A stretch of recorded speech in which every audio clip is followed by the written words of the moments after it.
Ողջույն բոլորին, այս տեսանյութում կխոսամ լուսնի միացումների մասին հունվարի 23-ի համար։ Լուսինն այդ օրը բավականին շատ միացումներ ունի, կարելի ասել 5 լավ միացում, 2 լարված միացում։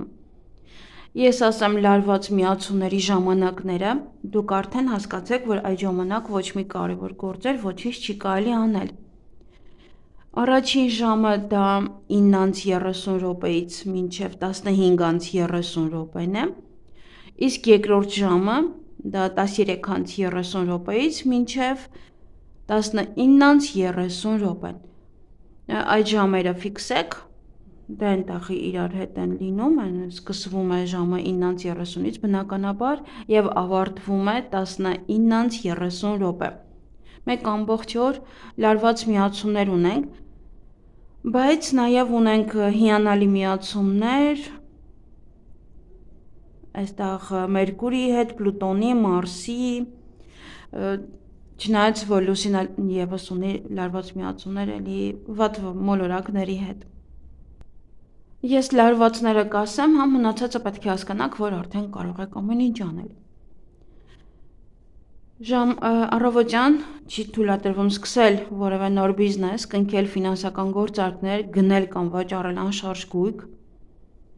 գնալ ոչ պետական հիմնարկություն, կազմակերպել ընտանեկան տոնակատարություն կամ այլ տոներ, ճանապարհորդել եւ սկսել բուժման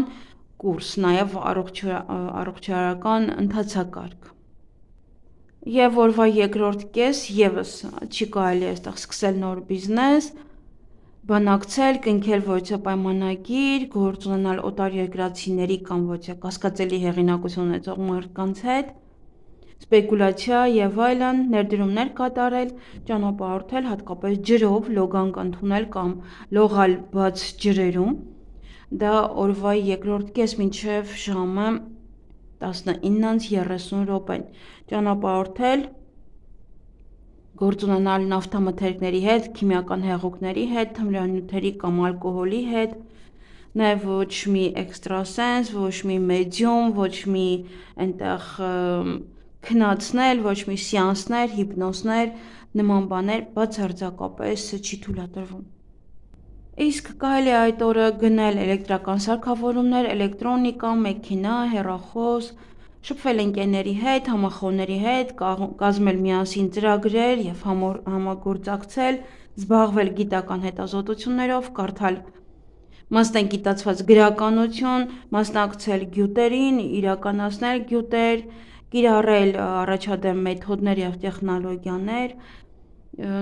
նոր անսովոր նախագծեր կարող եք սկսել։ Նաև կարող եք այստեղ վերանորոգումներ կատարել, խնդիրները լուծել, տան հարցերը կարգի բերել, տունը կարգավորել կամ տեղափոխություններ կատարել,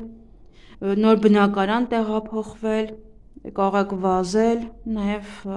սպորտով զբաղվել, ֆիզիկական վարժություններ կատարել եւ կարող եք ընտանիքով, որևիցե ինչ-որ սպորտային ոչ ինչ-որ բան անեք։ Այդ օրը նաև կարող եք լուծել ընտանեկան ֆինանսների, հարկերի, ալիմենտի, ապահովագրության հետ կապված հարցերը, քանի շուտ է, որովհետև դե հետո արդեն ճիշտ է 1 ամիս կա, բայց Մերկուրին է լինելու հետընթաց։ Կատարել ընդհանուր մաքրություն, դեն նետել ավելորդ իրերը, վերանորոգել, վերադասավորել տունը, թարմացնել նաև ինտերիերը, սկսել դիետա պահել, առողջության ոչ դասընթացների մասնակցել, նաև օրգանիզմը մաքրելու դասընթացների, կարդալ ոչ դասախոսություններ, դիմել հանրությանը նաև կամ խոսել հանրության առջև։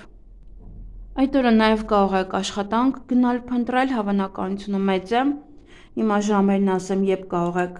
գնալ։ Մի փոքր ուշ է սա։ Ինձ թվում է աշխատանք փնտրելու համար բավականին ուշ է, 20:30 է լինում, եթե աշխատում են իրենք բավականին ուշ, կարող եք գնալ։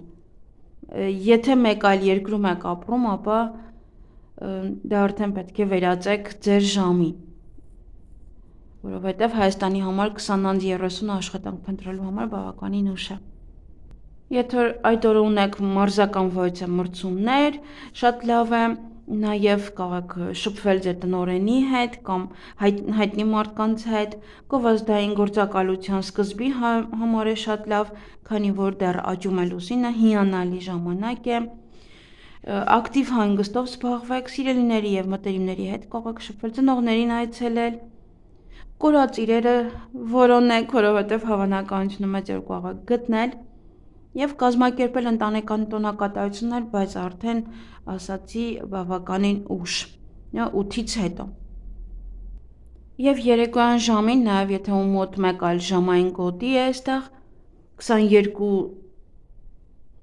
23:00-ից է, դա արդեն Հայաստանի համար, բայց մեկ այլ երկրի համար միգուցե ավելի մեկ այլ ժամային գոտում է և այդ ժամանակ կարողանաք լուծել որոշ փաստաթղթային հարցեր, գրել զեկույցներ, ստանալ վկայականներ, քննարկել բոլոր տեսակի լուծվող հարցերը, խնդիրները, մանրամասները,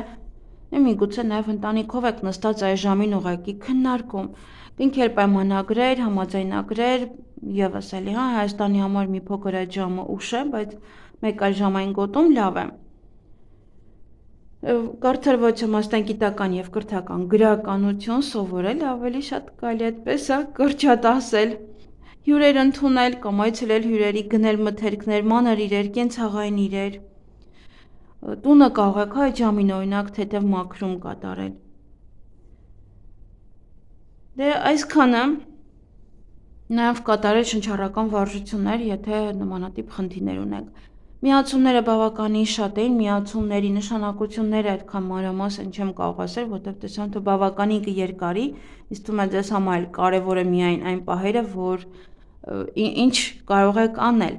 Լարված ժամանակները ասացի, ինչ որ չեք կարող անել, իսկ այդ նույն ժամանակահատվածում նաև կարող եք ուրիշ բաներ անել։ Օրինակ, այստեղ հենց նույն ժամանակահատվածում նա ունի և լարված միացում, և լավ միացում։ Լավ միացումների ժամանակ լսեք, կարող եք գրանցել, ինչ կարող եք անել վատի ժամանակ, ինչ չեք կարող անել։ Եվ արդեն ձեր օրը կազմակերպեք ու վերջ։ Այսքանը սիրելիներս, եթե հետաքրքիր են այս տեսանյութերը, գրեք ինձ, որովհետև ժամանակատար է և կարող եմ նաև ուրիշ տեսանյութ անել այս ընթացքում, եթե հետաքրքրի կարող է սա լինել շարունակական, որովհետև լուսնի միացումները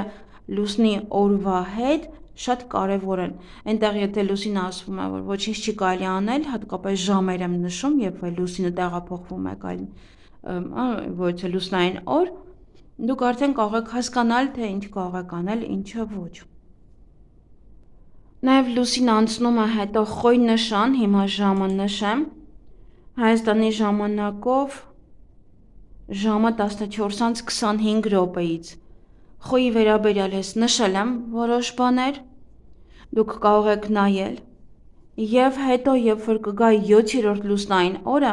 սա կարող են հիշել այն մարդիկ, ովքեր որ որոշ գործեր ունեն պետական հիմնարկության հետ կապված, կարող եք գնալ այնտեղ, խոսել որոշ բարձրաստիճան պաշտոնյաների հետ, շփվել իրենց հետ, պետական հիմնարկություններ եթե ունեք այցելելու, ապա պահպանեք այն ժամանակահատվածը, երբ որ լուսինը դեռևս գտնվում է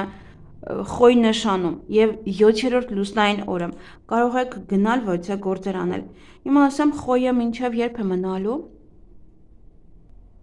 Խոյում է լինելու մինչև ամսի 25-ը, հունվարի 25-ը ժամը 21:54։ Այնպես որ սկսվում է և ավարտվում խոյը 7-րդ լուսնային օրը ընկնում է խոյ նշանում։ Ավելի շուտ մինչև ժամը 19:05 Հայաստանի ժամանակով։ Իսկ խոյի մասին արդեն խոսել եմ, գույների մասին, ովքեր որ խնդիրներ ունեն արյան հետ կապված, արյան շրջանառության հետ կապված, այդ օրերը կարող եք ուղղակի կարմիր ուտելիք ուտել, որպեսզի արյան շրջանառությունը լավանա, իսկ եթե շատ արագ է և պետք է հանգստացնել կամ խտացնել արյունը, ապա հակառակը կարմիր բաներ այդ օրը պետք է չուտեք։ Կարող եք նայել իմ Facebook-յան էջը, այնտեղ նման հարցեր կան, նման տեղեկություններ շուշուտ են լինում։ Այսքանը սիրելիներս, ձեզ լավ օր եմ մաղթում։